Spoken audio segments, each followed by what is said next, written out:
To save $50 on the purchase of a select mattress, Casper.com, code HERD, terms and conditions apply. So I saw a story this morning, and, listen, man, if I'll just speak as a married guy. When you're married and you have kids, there's just stuff. You're always dealing with a crisis. You got a kid issue. We got one in college. One's a chef. One's going into college. One's in a school. She's going to move to Vermont. One's staying here. I got an 11-year-old son. They're boys. They're crazy. It's just, I'm a dad. Every dad in the country is facing the same stuff, right? It's not about the crisis. It's always been about how you handle the crisis, because everybody's dealing with crap. There's not a family in America that doesn't have an issue, doesn't have a kid dealing with depression, doesn't have a kid smoking pot, doesn't have a kid getting in trouble at school, doesn't have a kid sleeping with somebody and you didn't know they were sleeping with somebody. I mean, that's what parenting's all about. It's just one crisis after another. It's how you handle the crisis. I mean, if you can't handle a crisis, don't have kids. I got a half dozen. It's just every day. It's like I feel like I'm running a company with dysfunctional little employees. They're kids. They make mistakes. Their brains aren't fully developed, okay? So I read this story this morning, and it cracks me up. This is according to 538.com. Although they don't use numbers, they spell out the numbers. 538.com, it used to be a political site. Now they do politics and sports and stuff. And they're saying here, the Patriots Super Bowl path is the easiest in modern NFL history. Oh, is it really? No, they've just handled all their major problems. By the way, Seattle had some injuries. It totally overwhelmed Pete Carroll. Dallas had issues, couldn't make the playoffs. Giants had issues. Ben McAdoo lost the locker room. Steelers had some issues. They're not playing in the AFC Championship. Oakland had issues, unveiled the locker room. Just think of all the issues that New England's had this year. They lost their top wide receiver right before the season, Julian Edelman. What if the Steelers lost Antonio Brown week before the season? You don't think? So they lose Julian Edelman. They're fine. They lose their best defensive player midway through the season, Dante Hightower, before midway point. So now they've lost their star receiver and their best player defensively. They have now in the last month to 6 weeks, both coordinators are being talked about on a daily basis in the media, leaving the team, sort of a distraction. Number 4, they had a major story in ESPN, the magazine, detailing the power struggle between owner, quarterback, and coach. Number 5, their division was better than anybody thought. Nobody overachieved in the NFL this year like the Jets. We thought they were going to be like a 0-16, 1-15 team. Jets were a tough out, and the Buffalo Bills made the playoffs. So their division was harder than everybody thought. Number 6, their quarterback's 40. I don't know. Generally, that's an issue. Number 7, late in the season, they've got a scandal with the trainer of Tom Brady. And Bill Belichick has to ban him from the sidelines and the team flights. Number 8, their second-best player, Gronk, once again missed multiple games. They've had 8 different issues. They lost their best receiver. They lost their best defensive player. Their quarterback's 40. They had a major controversial story hovering. Both coordinators are leaving. Alex Guerrero mess. Division better than they thought. They've just handled it. They're grown-ups. Now, I've said this. It's all about the structure of the organization. The Lakers don't have any problems right now. The problem is they're not very functional. Think about the Boston Celtics, another really smart team. I keep referring to the Celtics this morning. The Boston Celtics right now are excellent. They're the number 1 seed in the East. They have a 34-11 record. Think about what the Boston Celtics have dealt with this year. On the first quarter of the season, Gordon Hayward, their second-best player, rips up his leg. Out. Forget not just the loss of a talent, the psychological effect of that. So they lose their second-best player. Could have been their leading scorer. Who knows? He's just getting better and better, Gordon Hayward. First quarter, first game, out. They have 8 new players. I believe it's 8. Could be more due to trades. They got to deal with that. That's hard.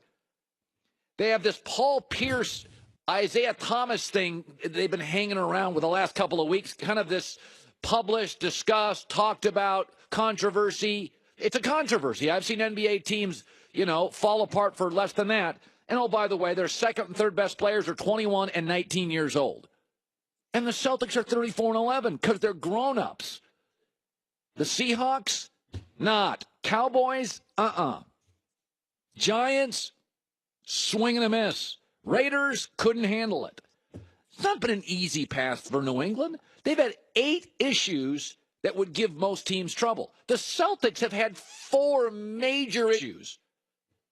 No issues whatsoever. Just like running a family. There's 2 kinds of families. Imperfect families and ones that think they're perfect, but they're even worse. There are no perfect families.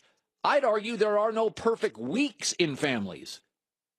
Crisis is a reality. It's how you deal with it. Celtics and Patriots, well run, high IQ, highly functional, make it look like it's an easy path. What the Celtics have done may be more impressive so far this year than what the Patriots have done the last several years. Christine with the news. No. Turn on the news. This is the Herd Line News. This is big news. Tom Brady missed practice yesterday and was not available to the media because he has an injured throwing hand. Yeah. And this happened because an unnamed teammate ran into him at practice. Reports are that he should be okay and that x-rays revealed no structural damage. So this could be an issue. Not sure. I do find it very interesting that they are not releasing the teammate's name, or that guy would be not safe walking around New England. You know, football practice, I ran into a blocking sled once, almost knocked me out. I'm surprised guys don't get hurt in practice more. Football practice is fast, guys moving. Quarterback isn't supposed to get I know. hurt. Well, I was a quarterback, and I ran into a blocking sled. Knocked me out. Why did you run into an inanimate object? I don't know. It's just... Did you not see it? When you're wearing a helmet, your peripheral vision's not great when you have a helmet on. And I grew up in a part of the country, it was raining sideways, and it was foggy, and bang, knocked me right down. Do you know what this sounds like? What, I was weird or something? No, it sounds like one of those stories like, I walked uphill in the blizzard both Yes, ways I to really school. It was horrible. Tom Coughlin joined the Jaguars front office before the season, and remember, with the Giants, he helped them beat the Patriots twice in the Super Bowl. Yeah. So Jacksonville head coach Doug Marrone was asked if he's going to lean on Coughlin now this week. I've leaned on Coach pretty good from day one, so I don't think I can lean on him anymore because I'm a big guy, and if I lean on him, it might hurt him a little bit. No, but honestly, I mean, I think it's not something that all of a sudden now all of a sudden that there's success and Coach is more involved. It's been the same way from day one when we first started working together. So when you say, do you lean on him? I've leaned on him quite a bit. We work with each other quite a bit. So we work the same amount of time together and talk about the same things. Yeah. That's good. I'm glad that he is, and he should lean on him right now. Yeah, I think Coughlin's the most underrated NFL brain in my life. Everybody else that's been a brain has gotten the respect, the Bill Walshes, and Coughlin is the brain that we're going to not write the big books about, and he's as smart as anybody that's been in this league for 20 years. Yeah, players really like him. Oh, yeah. And finally, Doug Pederson was talking about the quarterbacks that are remaining in the playoffs right now, and aside from Tom Brady, I think he would agree that they're all not huge names. Right. But that is why Doug Pederson says it shows that football is really more about the team than the starting quarterback. I think it says that they're on great teams. Quite honestly, they listen. And I've said this a lot of times, and I'll say it again. It's not about one guy. Even Tom Brady has weapons on offense and playing good defense, and it's the same way with the other 3 teams. I mean, they got weapons around the quarterback. They all play great defense. And listen, ultimately, bottom line, it comes down to who can take care of the football. He doesn't know what he's talking about. Wow, that's just shots right out the gate. Okay, time out. Let me ask you. Suddenly now everybody's into this, Christine. This year just proves it's about defense. Time out. Why are the Minnesota Vikings a number 2 seed? Because Aaron Rodgers got hurt, or they wouldn't be. They would have faced New Orleans, probably in New Orleans. And then, even then, Drew Brees, the better player, lost on a fluky play. By the way, why is Philadelphia number 1 seed? Because of Carson Wentz. Why? this idea next year, by the way, Jacksonville this year went 10-6. You do realize that if Andrew Luck and Deshaun Watson don't get hurt, then Jacksonville doesn't go 4-0 against those teams and probably ends up at 500. By the way, Tennessee made the playoffs. Why? Because Andrew Luck got hurt. Tennessee's record against Andrew Luck is 0-9. Andrew Luck gets hurt. Tennessee beats them twice. They're 9-7 and make the playoffs. The only reason the playoffs look weird this year is because Aaron Rodgers got hurt, Deshaun Watson got hurt, because Andrew Luck got hurt. Next year, they're all coming back, plus a new crop of quality college guys. You know, so I don't buy this defense wins games. The reason Philadelphia is going to lose this weekend, because Case Keenum's a better quarterback than Nick Foles. It's still a quarterback-driven league overwhelmingly. By the way, Brady's favored by 9.5, and if he goes to the Super Bowl, he's going to be favored by 7. Wow. And by the way, does that mean he has better players than Minnesota or Philadelphia? Philadelphia's roster and Minnesota's roster is better than New England. Just doesn't know what he's talking about. I mean, suddenly now I'm supposed to believe quarterback. You know, it's just he's one of the 55 guys. No, he's not. I agree with you. Christine Munoz. Well, that's the news. And thanks for stopping by. The Herd Line. Well, let's get into former Eagle and the Super Bowl champ Seth Joyner. I got a bone to pick on Doug Pederson. Wow.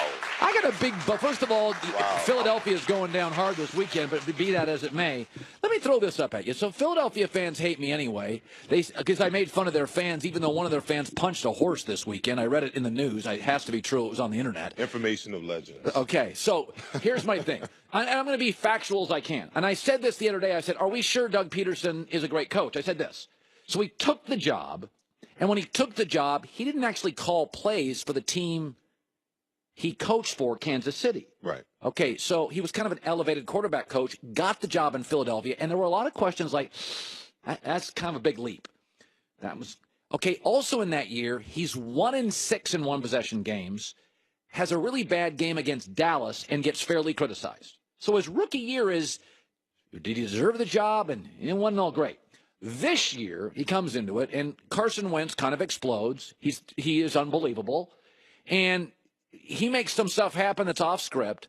And also I can make the argument that Jim Schwartz right now is about as good a defensive coordinator as the sport has. And mid-season, there were rumors that Schwartz and Pederson were at each other's throat. So when I say, I know Mike Zimmer's a great coach.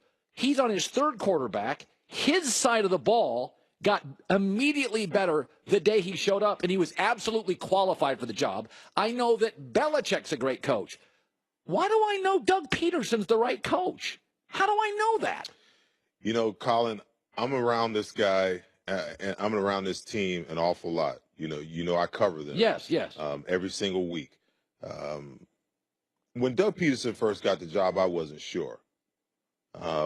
When I saw his earlier press conferences last year, I would listen to the guy and I'm like, man, you know what? I wouldn't follow that guy if he had if he had $1 million in a bag thrown over his back. I wouldn't follow him. Okay, that was my takeaway. But he's proven me and all the doubters wrong. And listen, I hear this guy stand up in front of the media, in front of the world last week, and talk about his players. You know, Mike Lombardo started this whole thing at the beginning of the year. Okay, Mike Lombardi? Yeah, he is the one that galvanized this team, so to speak, because Why? he came out and he said publicly that Doug Pederson is the least qualified guy to be a head coach in the NFL. By the way, when he took the And you job, know, I get that. But you know what it did? It galvanized his players, and they rallied around him. Okay?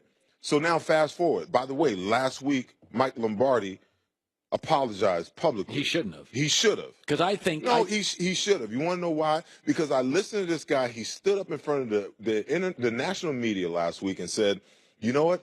Those guys in that locker room, I got each and every one of their backs. Those guys in that locker room, I'll go to war with either one of them. If you think that those players don't buy into that matters to them, then you're 100% wrong, because one of the most difficult things for a head coach to do in this league is to get 53 grown men to buy into what you're selling, because you got young guys that just want to be there for the money and they're excited to be in the NFL. You got middle-aged guys, you know, who are just there for the money. and you got older guys that really know the game and understand how the business of football works. And when you're trying to sell them some BS, They're you know, cynical. they're like, you know what, this guy don't know what he's talking about. But this team believes in this coach. Yeah, but did they believe in this coach? Because all I'm saying is he came in, and a lot of people, yourself included, were like, qualifications not great. Absolutely. And he's struggling. And then Carson Wentz explodes. He's got the best defensive coordinator. And I think this Eagles story is a defensive story. But you can't, you can't, it's like, as a head coach, you hire your staff. Now, granted, Howie may have hired Doug, Jim Schwartz, okay? But every other head coach in the NFL gets the benefit of the doubt. If he's the head coach and his defense is good, then he gets the praise. Yeah. If he's the head coach and his quarterback plays well, he gets the praise. Doug Pederson is the head coach of this team, and he has final say on everything that goes on in this team. So you cannot eliminate the fact that this team is where they are because of him. Now, the defense is a part of the team. There's been times this year where the defense has been god-awful. Guess who bailed them out? The special teams and the offense. By the way, the best coach on that staff is Jim Schwartz. Pederson didn't hire him. That's my whole point. It's like Philadelphia's getting all upset because this weekend I believe Zimmer's a better coach, more qualified, better coach. When Zimmer got there, he's now on his third quarterback. His side of the ball, his expertise, overnight you're like, oh, wow. Doug Pederson. Peterson gave his defense, and his offense is the thing I question this weekend. I don't question their defense. Last year, they came in. They started off 3-1. Everyone was talking about Super Bowl last year, and all of a sudden they took a dive because they didn't have enough talent to support what they had started. Okay, they come back this year. Carson Wentz has another year under his belt. They go out and they get him some talent around him, which every quarterback needs. Boom, they go 13-3. So I mean, you can't absolve Doug Pederson from everything that's gone on. And I've watched him evolve because after the first 2 games of the season. Okay, he threw the ball 85-plus times. The fans were livid. The media were livid. You know what he did? He came out the next game. LeGarrette Blount had 130-plus yards rushing on 18 carries. On 3 different So that just tells me he listens to fans. No, what good coach listens to goofy fans? He understands. Because there's this thought out there. You know, I always thought, you know, he might be Andy Reid 2.0. Look what happened to Andy Reid again. Okay, he got pass happy. No, and this supports your early theory that the fans ran Andy Reid out of town. Andy Reid runs himself out of the playoffs every year. Why? Because instead of using Hunt with a 21-3 lead at halftime and running the football, shortening up the game, what did he do? He came out and tried to make Alex Smith the star of the game and lost again. What has Doug Pederson done? Doug Pederson's figured out, you know what, if I don't run the football, then I don't have a chance at winning. I don't have a chance at being successful in the playoffs, especially with a young quarterback and now a backup quarterback. That's just facts. Seth Joyner, Eagles. Let me get to a couple of things fast. Todd Haley's confrontational. He got fired before the end of a season in Kansas City because he doesn't get along with anybody. He had a nasty run-in with Big Ben this year and just got canned basically by the Pittsburgh Steelers. Had a nasty run-in with a world-class guy, Anquan Bolden, in Arizona. And by the way, nobody's picking up the phone for Todd Haley. I mean, I look at Todd Haley and I'm like, he's one of these guys. I want to say, dude, you've been in 2 bar fights as a grown-up. Grow up. Like when he got whacked yesterday in Pittsburgh, I hate seeing coaches fired, but I was kind of like rooting for it. I'm sorry, but you can't get in bar fights as an adult, multiple bar fights. Well, I'm never rooting for anyone to lose their job. I think, you know, that Todd Haley has got to look at himself and make some changes. You know, it's one thing to be a fiery coach. It's another thing to have some emotional intelligence about you. And understand, you know, how to deal with players. This isn't, you know, I think his dad was a coach, and he's probably trying to coach the way his dad used to coach. I grew up in the NFL where, you know, coaches would yell at you, you know, depending on the type of coach and the relationship you had with a coach, you could yell back at a coach. And everybody understood it. Buddy used to always say, what we say to each other on Sunday doesn't matter, because in the heat of the battle, we may say anything to each other, but you let it go. And you know the line when you're dealing with a coach from a respect factor. And most coaches try to have that same line, you know, back towards players. But I think that Todd Haley is a good coach. He just needs to learn how to deal with people and put himself in the best position and understand it's about the players, not so much about him. I'm always amazed when coaches make this, like Mike D'Antoni, the Houston Rockets, a wonderful guy. Dude, your style doesn't work in the playoffs because you don't play defense, so fix your style. Buddy Ryan, guaranteeing wins, poking Belichick. Dude, it didn't work twice. It didn't work with the Jets. It didn't work with Buffalo. I'm always amazed. I'm not going to speak for women. It's a man thing. When guys fail at something, well, then go get therapy and correct it. Like, you don't want to just, like, listen, it'd be one thing if you're a linebacker, Seth, and you weren't fast. So in space, you were vulnerable. There's nothing you can do about that.